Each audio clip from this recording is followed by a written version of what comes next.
ചെമ്പനീർ പൂ എപ്പിസോഡ് റിവ്യൂലോട്ട് എല്ലാവർക്കും സ്വാഗതം.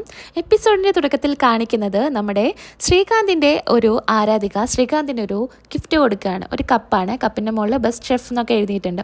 അങ്ങനെ ശ്രീകാന്തിൻ്റെ ആ ഒരു ആരാധിക പറയുന്നുണ്ട്, ഇയാളിപ്പോൾ ജോലി ചെയ്യുന്നത് സ്വന്തം റെസ്റ്റോറൻറ്റിലാണോ എന്ന് ചോദിക്കുന്നുണ്ട്. അല്ല, ഞാനിപ്പോൾ ഇവിടെ ട്രെയിനിങ്ങിലാണ്, 6 മാസം കൂടെ കഴിഞ്ഞിട്ടുണ്ടെങ്കിൽ ഞാൻ സ്വന്തമായിട്ട് ഒരു റെസ്റ്റോറൻറ്റ് തുടങ്ങും എന്നൊക്കെ പറയണം. അങ്ങനെ സംസാരിക്കുന്നുണ്ട്. അത് കഴിഞ്ഞ് പിന്നീട് കാണിക്കുന്നത് ദേവുവിനെയും ദേവുവിൻ്റെ അമ്മയെയുമാണ് പിന്നീട് കാണിക്കുന്നത്. അങ്ങനെ ദേവു അമ്മയുടെ അടുത്ത് ചോദിക്കുന്നുണ്ട്, സുധിയേട്ടൻ്റെ കല്യാണത്തിന് ഇനി നമ്മളെ വിളിക്കുമാവോ എന്ന് പറയുന്നുണ്ട്. സുധിയുടെ അമ്മ ചിലപ്പോൾ നമ്മളെ വിളിക്കുമായിരിക്കില്ല, പക്ഷേ രവിയേട്ടൻ എന്തായാലും നമ്മളെ വിളിക്കുന്നുണ്ടാവുമെന്ന് അമ്മ പറയുകയാണ്. അതിനുശേഷം ദേവു പറയുന്നുണ്ട്, ഇനി കല്യാണത്തിൻ്റെ അന്ന് എവിടേക്കെങ്കിലും ഒളിച്ചോടി പോവാവോ അല്ലേ സുധിയേട്ടൻ എന്ന് പറയുന്നുണ്ട്. ആഹാ, അറിയില്ല മോളെ എന്ന് പറയുന്നുണ്ട്. എന്തായാലും സുധിയേട്ടനെയാണ് രേവതി ചേച്ചി കല്യാണം കഴിച്ചിട്ടുണ്ടെങ്കിൽ ഇപ്പോഴത്തെ അവസ്ഥ ഒന്ന് ആലോചിച്ച് നോക്കൂ. സച്ചിയേട്ടനായതുകൊണ്ട് ഇപ്പോൾ ഒരു കുഴപ്പമില്ല. അപ്പോൾ അമ്മയും പറയുന്നുണ്ട്, അതെ സച്ചി നല്ല സ്വഭാവമാണ് എന്ന് പറയുന്നുണ്ട്.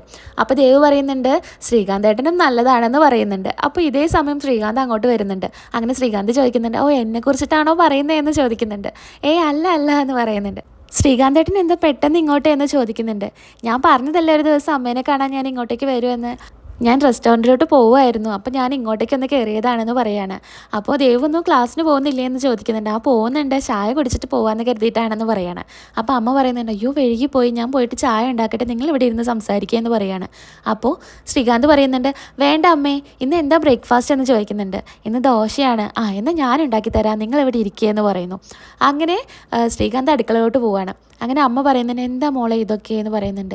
എനിക്കറിയില്ല, ഞാൻ വിളിച്ചിട്ടൊന്നുമല്ല ശ്രീകാന്തേട്ടൻ ഇങ്ങോട്ടേക്ക് വന്നത്, ഞാൻ അങ്ങോട്ടേക്ക് പോട്ടെ എന്ന് പറഞ്ഞിട്ട് ദേവും ശ്രീകാന്തിൻ്റെ അടുത്തോട്ട് പോകുന്നുണ്ട്. അങ്ങനെ ശ്രീകാന്തിനോട് ചോദിക്കുന്നുണ്ട്, ഞാനും വല്ലതും സഹായിക്കണോ എന്ന് ചോദിക്കുന്നുണ്ട്.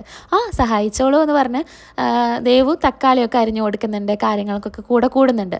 പക്ഷെ എന്നാലും നമ്മുടെ ദേവുവിൻ്റെ അമ്മയ്ക്ക് എന്തൊക്കെയോ ഒരു ഇഷ്ടക്കേടുണ്ട് കേട്ടോ. കാരണം ചന്ദ്രമതിയുടെ സ്വഭാവം അറിയുന്ന കാരണമായിരിക്കാം. അങ്ങനെ നമ്മുടെ മുട്ട മസാല ദോശ റെഡി എന്നൊക്കെ പറഞ്ഞ് ശ്രീകാന്തൊക്കെ തയ്യാറാക്കിയിട്ട് മേശപ്പുറത്ത് കൊണ്ടുവയ്ക്കുന്നുണ്ട്. അതിനുശേഷം അമ്മയോടും ദേവുവിനോടും അവിടെ ഇരിക്കാൻ പറഞ്ഞ് ശ്രീകാന്ത് തന്നെ സർവ് ചെയ്ത് കൊടുക്കുന്നുണ്ട്. അങ്ങനെ കഴിച്ചിട്ട് നല്ല അഭിപ്രായമൊക്കെ പറയുന്നുണ്ട് അമ്മയും മോളും. അങ്ങനെ പെട്ടെന്ന് തന്നെ ശ്രീകാന്തിന് ഒരു കോള് വരികയാണ്. അങ്ങനെ കോള് വന്നിട്ട് ശ്രീകാന്ത് എടുക്കുമ്പോൾ അമ്മ എന്തൊക്കെയുണ്ട്, അമ്മയിന്ന് ഇത്തിരി നേരത്തെ നീട്ടുമല്ലേ എന്ന് പറയുന്നുണ്ട്. എന്താ മോനെ നീ ഇങ്ങനെയൊക്കെ പറയുന്നത്, ഇല്ല എന്നൊക്കെ പറഞ്ഞ് ചന്ദ്രമതിയെ സംസാരിക്കുന്നുണ്ട്. മോനിപ്പോൾ എവിടെയാണെന്ന് ചോദിക്കുന്നുണ്ട്. അങ്ങനെ ശ്രീകാന്ത് പറയുന്നുണ്ട്, ഞാൻ ഇങ്ങനെ രേവതി ഏട്ടത്തിയമ്മയുടെ വീട്ടിലാണെന്ന് പറയുന്നുണ്ട്. അവിടെയോ, നീ എന്തിനാ ഇപ്പം അങ്ങോട്ടേക്ക് പോയത്, നിന്നെ ദേവ് വിളിച്ചിട്ടാണോ നീ അങ്ങോട്ട് പോയത്, ആ പെണ്ണ് വിളിക്കാതെ നീ അങ്ങോട്ടേക്ക് പോവില്ലല്ലോ, ഞാൻ നാട്ടിലോട്ട് വരട്ടെ, നിനക്കുള്ളത് ഞാൻ തരാം എന്ന് പറയുന്നുണ്ട്. അപ്പോൾ ഇതൊക്കെ കേട്ട് ആകെക്കൂടെ വിഷമിച്ചിരിക്കുന്ന ശ്രീകാന്തിനെയാണ് കാണിക്കുന്നത്. പെട്ടെന്ന് തന്നെ കോള് കട്ട് ചെയ്യുന്നുണ്ട്. അങ്ങനെ ഇതെല്ലാം ദേവ് കേൾക്കുന്നുണ്ട് ഫോണിൽ സംസാരിക്കുന്നത്. പെട്ടെന്ന് തന്നെ ശ്രീകാന്ത് എഴുന്നേറ്റ് കൈയൊക്കെ കഴുകി, എനിക്ക് സമയമില്ല ഞാൻ പോവാണെന്ന് പറഞ്ഞ് പോവാണ്.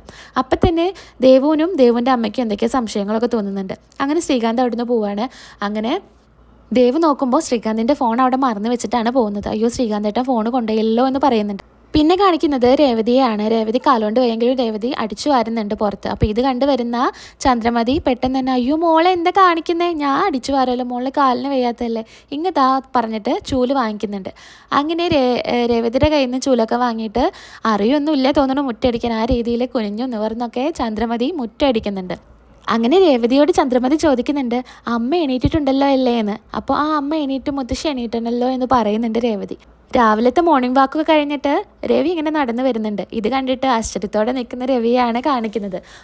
ഇപ്പം ആരെ ഇവിടെ മുറ്റടിക്കുന്നത്, ഇവിടെ വല്ലതും കളഞ്ഞു പോയിട്ടുണ്ടോ, വല്ല മോതിരോ മൂക്കുത്തിയോ കമ്മലോ എന്തെങ്കിലും? ഇല്ല അച്ഛൻ, ഒന്നും പോയിട്ടില്ല. അല്ല, അത് തരയാനൊക്കെ ആയിരിക്കുമോ ഇനി ചന്ദ്രമതി ഇവിടെ നോക്കുന്നതെന്ന് കരുതിയിട്ടാണെന്ന് പറയുന്നുണ്ട്.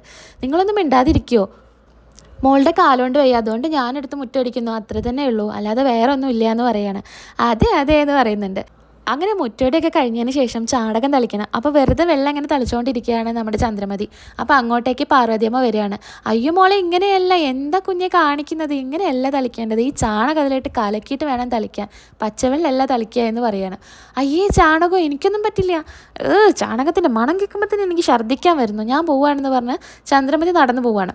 അപ്പോൾ ഇതേ സമയത്ത് അങ്ങോട്ടേക്ക് ചന്ദ്രമതിയുടെ അമ്മായിമ്മ ഇറങ്ങി വരുന്നത് കണ്ടിട്ട് ചന്ദ്രമതി ചിരിച്ചുകൊണ്ട് തിരിഞ്ഞ് നിൽക്കുകയാണ്. അല്ലേ പിന്നെ ഞാൻ തന്നെ ചെയ്യാമല്ലേ എന്ന് പറഞ്ഞ് വീണ്ടും ചാണകമൊക്കെ എടുത്തിട്ട് വെള്ളത്തിലിട്ടിട്ട് ഇളക്കുന്നുണ്ട്. ആ പാള വെച്ചിട്ട് തന്നെയാണ് ഇളക്കുന്നത്. അപ്പോൾ പാർവതിയമ്മ പറയുന്നുണ്ട്, മോളെ പാള വെച്ചിട്ടല്ല കുഞ്ഞെ ഇളക്കേണ്ടത്, കൈ ഇട്ടിട്ട് ഇളക്കണം എന്ന് പറയാണ്. അങ്ങനെ അച്ചമ്മ ചോദിക്കുന്നുണ്ട്, എന്താ ഇപ്പം ഈ കാണുന്നത്, ചന്ദ്രമതിയാണോ ഇതൊക്കെ ചെയ്യുന്നത്? ഓഹോ എന്താ അല്ലേ എന്നൊക്കെ ഇങ്ങനെ പറയാണ് അച്ചമ്മ. അങ്ങനെ ചന്ദ്രമതി അങ്ങനെയല്ല, കൈയിട്ട് തിരുമ്പി ഇളക്ക് ചാണകം എന്ന് പറയുന്നുണ്ട്. അങ്ങനെ ഒരു വിരലിട്ടിട്ട് ഇങ്ങനെ ഇളക്കുന്നുണ്ട് ചന്ദ്രമതി. അച്ചമ്മ പറയുന്ന കേട്ടിട്ട് കൈയൊക്കെ ഇട്ട് തിരുമ്പി മൂക്കൊക്കെ പൊത്തി അങ്ങനെ നമ്മളെ ചന്ദ്രമതി ചാണകം ഇളക്കി തളിച്ചുകൊണ്ടിരിക്കുകയാണ്. ഈ സമയത്താണ് സച്ചി ഇത് കണ്ടിട്ട് അത്ഭുതത്തോടെ കയറി വരുന്നത്. എന്താ വെച്ചാൽ ഞാനിപ്പോൾ ഈ കാണുന്നത്, ഈശ്വരാ എനിക്ക് വല്ല ഹാർട്ട് അറ്റാക്ക് വരുമോ എന്നൊക്കെ പറയുന്നുണ്ട് സച്ചി.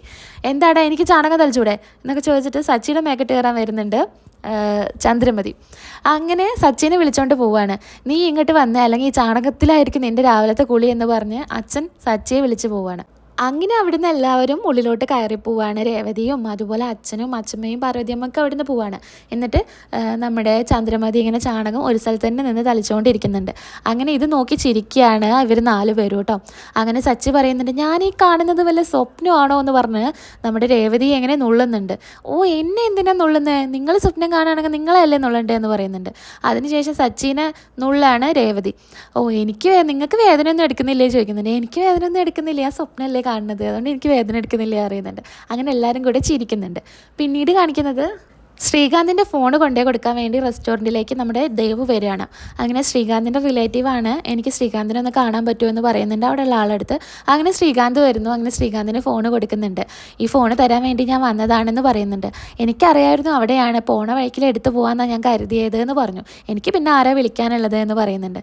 അപ്പോൾ ദേവു പറയുന്നുണ്ട്, പിന്നെ നിങ്ങൾക്കല്ലേ വിളിക്കാനുള്ളത്, നിങ്ങൾക്ക് നിങ്ങളുടെ ആ ഒരു പേരറിയാത്ത പെൺകുട്ടിയെ വിളിക്കണ്ടേ എന്ന് പറയുകയാണ്. പിന്നെ അമ്മ ഒരുപാട് വട്ടം വിളിച്ചിട്ടുണ്ടായിരുന്നു, ഞാൻ എടുത്തിട്ടുണ്ടായിരുന്നില്ല എന്ന് പറയുന്നുണ്ട്.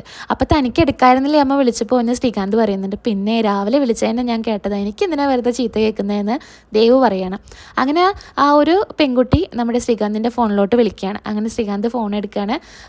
ഞാൻ വിളിച്ചപ്പോഴൊന്നും ഫോൺ എടുത്തിട്ടുണ്ടായിരുന്നില്ലല്ലോ, ഇന്ന് എവിടെയായിരുന്നു ഷെഫ് എന്ന് ചോദിക്കുകയാണ്. അപ്പം നമ്മുടെ ശ്രീകാന്ത് പറയുന്നുണ്ട്, അത് പിന്നെ ഞാനിവിടെ തന്നെ ഉണ്ടായിരുന്നു എന്നൊക്കെ പറയുന്നുണ്ട്. പിന്നെ ഞാൻ ബ്രേക്ക്ഫാസ്റ്റ് കഴിച്ചിട്ടില്ല കേട്ടോ, ബ്രേക്ക്ഫാസ്റ്റ് എന്തെങ്കിലുമൊക്കെ ഉണ്ടാക്കി കൊടുത്തു വിടുമോ എന്ന് പറയണം.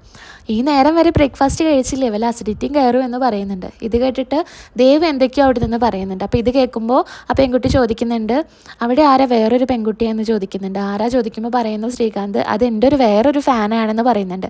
ഇത് കേൾക്കുന്നതും ഈ പെൺകുട്ടിയുടെ മുഖം ആകെ മാറുകയാണ്. വേറെ ഫാനോ? അപ്പോൾ അങ്ങനെ ദേവ് പറയുന്നുണ്ട്, എന്താ ഞാൻ സംസാരിക്കാമെന്ന് പറഞ്ഞ് ഫോൺ മേടിക്കണം. ഇയാളുടെ ആദ്യത്തെ ഫാൻ ഞാനാണ് ഇയാളുടെ വലിയൊരു ഫാനാണെന്നൊക്കെ പറയുമ്പോൾ ആ പെൺകുട്ടിയുടെ മുഖമൊക്കെ മാറുന്നുണ്ട്. എന്നിട്ട് പറയുന്നത്, തൻ്റെ പേരെന്താ, തൻ്റെ വീട് എവിടെ, ഇതൊന്നും പറയാതെയാണോ സംസാരിക്കുന്നത്, ഇവിടെ ഒരാൾക്ക് അതൊക്കെ അറിയാൻ വേണ്ടി വല്ലാത്ത ആകാംക്ഷയാണെന്ന് പറയുന്നുണ്ട്. എനിക്ക് ഓരോ ദിവസവും ഓരോ പേരാണ്. അപ്പോൾ ഇന്നത്തെ പേരെന്താ ചോദിക്കുന്നുണ്ട്. അപ്പോൾ ഇന്നത്തെ പേര് എൻ്റെ നിളയാണ്. അപ്പോൾ നാളത്തെ പേരോ ചോദിക്കുമ്പോൾ നാളത്തെ പേര് നാളെ വിളിക്കുമ്പോൾ പറയാമെന്ന് പറയുന്നുണ്ട്. അങ്ങനെ ദേഷ്യത്തോടെ സംസാരിക്കുകയാണ്. ഇതേപോലെ കൊസറാക്കൊള്ളിയോട് തന്നെയാണ് നമ്മുടെ ദേവവും സംസാരിക്കുന്നത്. അപ്പോൾ ആ പെൺകുട്ടി ചോദിക്കുന്നുണ്ട്, നിങ്ങളാണോ എന്നെക്കുറിച്ചുള്ള ഇൻവെസ്റ്റിഗേഷൻ നടത്താൻ പോവാണോ എന്ന് ചോദിക്കുന്നുണ്ട്. അതൊന്നുമല്ല, എന്നാലും പേരും നാളൊക്കെ ഒന്ന് അറിയണ്ടേ എന്ന് ദേവ് പറയുന്നുണ്ട്. ഇയാളുടെ പേരെന്താ ചോദിക്കുന്നുണ്ട്. എൻ്റെ പേര് ദേവിക എന്ന് പറയുന്നുണ്ട്. ഞാൻ ഇയാളുടെ ഫസ്റ്റ് ഡിഷ് ടേസ്റ്റ് ചെയ്ത ആളാണെന്നൊക്കെ പറയുന്നുണ്ട്. അപ്പോൾ ശ്രീകാന്ത് ചോദിക്കുന്നുണ്ട്, അതെപ്പോഴും ചോദിക്കുന്നത്, നിങ്ങൾ എനിക്കൊരു ഗ്ലാസ് ചൂടുവെള്ളം തന്നില്ലേ വീട്ടിൽ വന്നപ്പോൾ ആദ്യം, അത് പറഞ്ഞതാണെന്ന് പറയുന്നുണ്ട്. ഇതൊക്കെ കേൾക്കുന്നത് ദേഷ്യത്തോടെ നിൽക്കുന്ന ആ പെൺകുട്ടിയാണ് കാണിക്കുന്നത്. എന്നാൽ അദ്ദേഹത്തിന് ഫോൺ കൊടുത്തതെന്ന് പറഞ്ഞാൽ ആ കുട്ടി പറയുന്നുണ്ട് ഫോൺ കൊടുക്കാൻ. അങ്ങനെ ശ്രീകാന്തിന് ഫോൺ കൊടുക്കുന്നുണ്ട്. നിങ്ങൾക്ക് ഒരുപാട് ആരാധികമാരുണ്ടല്ലോ, ഗേൾ ഫ്രണ്ട്സ് ഉണ്ടല്ലോ എന്നൊക്കെ പറയുന്നുണ്ട്. ഇത് ഗേൾ ഫ്രണ്ട് അല്ല, ഇത് ബോയ് ഫ്രണ്ട് ആണെന്ന് പറഞ്ഞാൽ ഇവർ തമാശയിൽ ചിരിക്കുന്നുണ്ട്. പക്ഷേ ആ പെൺകുട്ടി ഭയങ്കര സീരിയസോടെയാണ് കേട്ടോ നിൽക്കുന്നത്. അങ്ങനെ കോള് കട്ട് ചെയ്യുന്നു. പിന്നീട് കാണിക്കുന്നത് ചന്ദ്രമതിയാണ്. ചന്ദ്രമതി രവിയുടെ അടുത്ത് വന്നിട്ട് പറയുന്നുണ്ട്, എനിക്കിനി ഇവിടെ നിൽക്കാൻ വയ്യ, അയ്യോ ഞാനിവിടുന്ന് എങ്ങനെയെങ്കിലും പോവുകയാണ്, നിങ്ങൾ എന്തിനാ എന്നെ ഇവിടേക്ക് കൊല്ലാനാണോ കൊണ്ടുവന്നതെന്ന് ചോദിക്കുന്നുണ്ട്. അപ്പോൾ രവി പറയുന്നുണ്ട്, ഞാൻ നിന്നെ ഇങ്ങോട്ടേക്ക് കൊണ്ടുവന്നതല്ല, നീ സ്വയം ഇഷ്ടത്തിന് എൻ്റെ കൂടെ വന്നതല്ലേ, ഞാൻ നിന്നെ കൊണ്ടുവന്നെന്ന് പറയേണ്ട ആവശ്യമുണ്ടോ എന്ന് ചോദിക്കുകയാണ്. നിനക്കല്ലേ ശ്രുതിക്ക് 10 പവൻ കൊടുക്കണമെന്ന് പറഞ്ഞ് അമ്മയുടെ അടുത്ത് പൈസ വാങ്ങിക്കാൻ വന്നത്, അപ്പം നീ തന്നെ ചോദിച്ച് വാങ്ങിക്കണ്ടേ.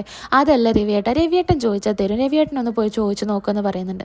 ഞാൻ എന്തായാലും ചോദിക്കില്ല എന്ന് അപ്പോഴേ പറഞ്ഞതല്ലേ പൈസ, നീ തന്നെ ചോദിച്ചു വാങ്ങിച്ചോ എന്ന് പറയണം. ഇപ്പം തന്നെ അമ്മയ്ക്ക് നിന്നെക്കുറിച്ച് കുറച്ച് മതിപ്പൊക്കെ ഉണ്ട്, പാവം എൻ്റെ മരുമകൾ പണിയെടുക്കുകയാണ് എന്നൊക്കെ പറയുന്നുണ്ട്. ഇനിയും ഇതേപോലെ നിന്ന് പോയാൽ ചിലപ്പോൾ നീ ചോദിക്കാതെ തന്നെ അമ്മ പണം എടുത്ത് നിൻ്റെ കയ്യിൽ തരും, അപ്പം നീ ഇങ്ങനെ തന്നെ നിന്നോ എന്ന് പറയുന്നുണ്ട്.